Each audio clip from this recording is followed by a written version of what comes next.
వాడి పేరేంటి? నీ ప్రాణం పోయే టైంలో కూడా నా ప్రాణం పోకుండా కరెక్ట్ గా షూట్ చేశావంటే అది ఏ హాస్పిటల్ ఎవరితో చేయిస్తున్నానని తెలుసుకోవడానికే కదా. ఒక జీవిని మరో జీవి చంపడం తప్పు కాదు, అదే నేచర్. అందుకే దేవుడు ఒక జీవికి ఆహారంగా ఇంకో జీవిని సృష్టించాడు.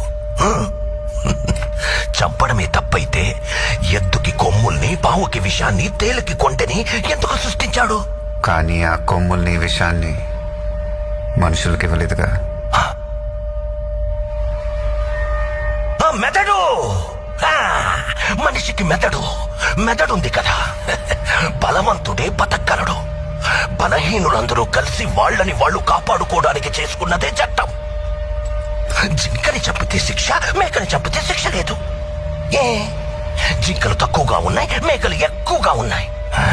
ఎక్కువగా ఉండడం మేకలు తప్ప.